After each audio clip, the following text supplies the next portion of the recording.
And welcome back. As we continue our review of different programming topics today, let's go ahead and take a look at arrays.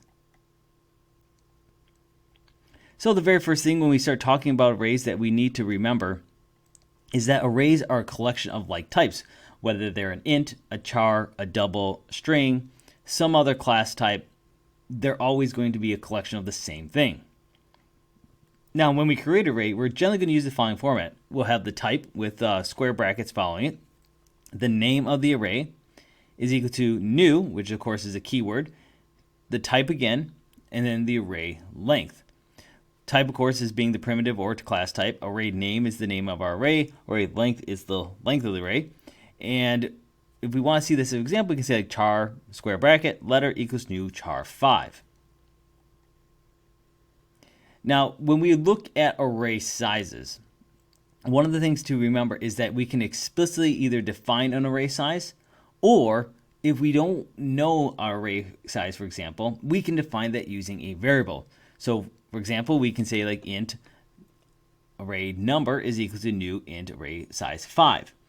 Or I could say array size equals 5, int array number equals new int array size.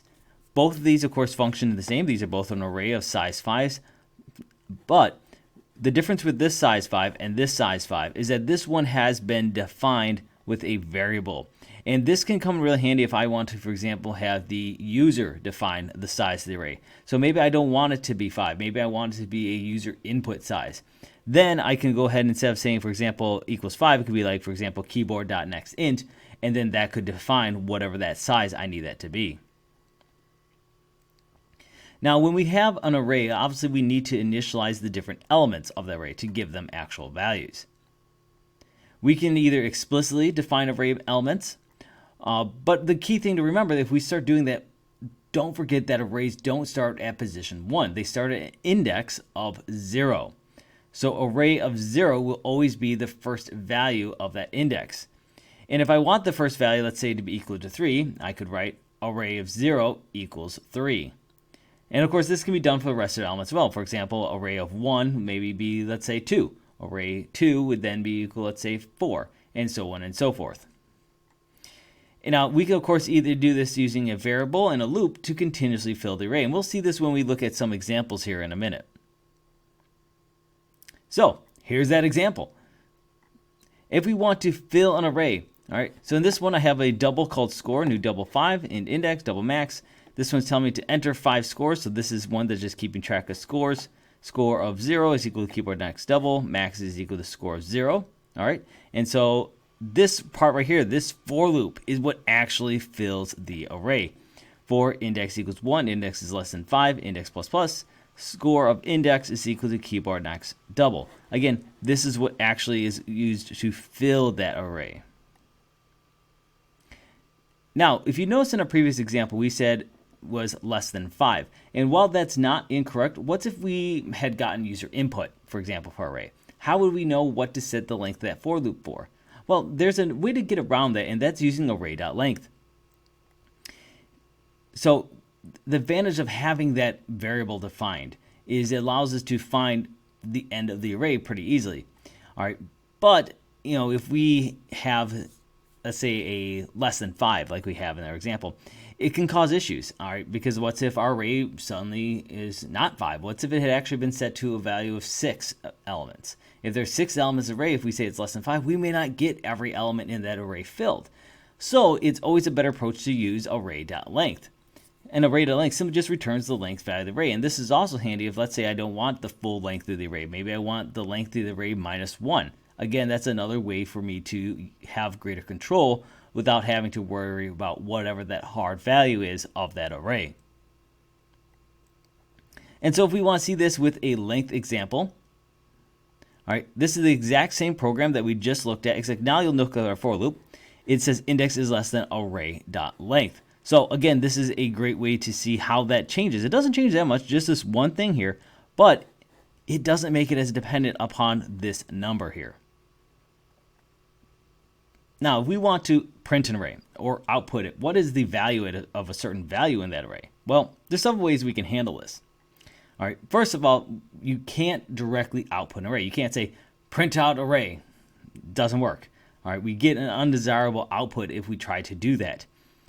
Instead, we have to output the index value. So system.out.println array of index, index being, of course, the number of whatever element you want to be printed out.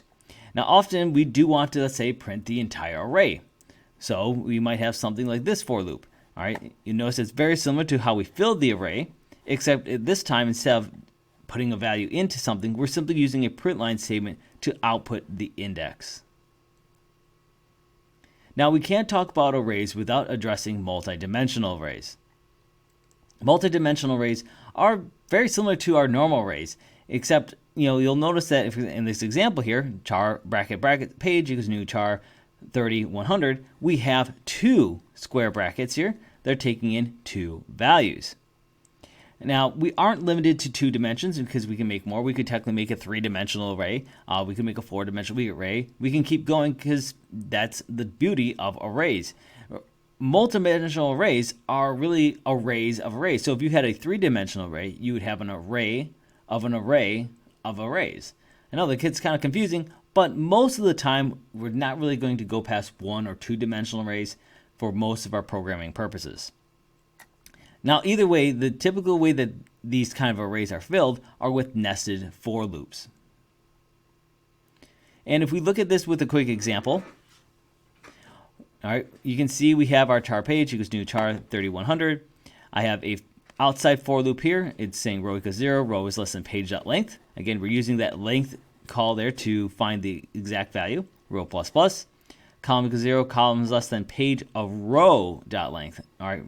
This is a big thing to remember here, that you have to do page of row because we're looking at the row length. Because remember, this is an array of an array, so we have to use page row.length. And then column plus plus.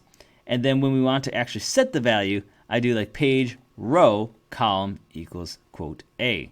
So very similar to what we did with a regular array being filled, except obviously we have one more loop that we have to traverse through. Now, a quick note to you about arrays is that when we are dealing with arrays, they can also be used as parameters into methods, all right? Because arrays are a type that Java does accept as a parameterized value. Now, if we are using these as partially filled arrays, all right, there is a bit more work to keep track of how much the array is used. All right, so over in Eclipse, again, let's just take some quick examples here. So here I have a for loop here that's going to go ahead and fill a user input driven array. And then it's going to print out that array. And then if we look down here, we have a nice multi-dimensional array. All right. And this one is simply going to fill that array, this time with just the index value. Notice it's saying index 2, so it's going off of this inner loop. So whatever values are set here on the inner loop will be what it fills. All right, which means we're probably going to see some values repeated because, again, it's using the inner loop. And then, of course, this one just outputs these arrays. Again, you'll notice a lot of patterns here between how we print and how we fill is that we're always using for loops here with our arrays. So let's go ahead and give this a quick run. All right, it's going to ask me to enter 5 scores, so I'm just going to make this easy, 1, 2, 3, 4, and 5. All right, and you will see that it outputs them. Notice it outputted them as doubles because, again, we're getting a keyboard.next double, so that goes ahead and fulfills this requirement right here. And you'll notice on our second one, we have integer values, 0, 1, 2, 3, and all that is simply just taking in these values here and then printing them back out. And again, it's 0, 1, 2, 3 because those are the index values of this inner array here that keeps traversing through. And every time we fulfill this first loop, remember, it resets its position back. So that's one thing to remember when we are dealing with multi-dimensional arrays is how, when we get back to this inner array, you don't go back to position 4, you're going back to position 0. So very important to keep track of that as we traverse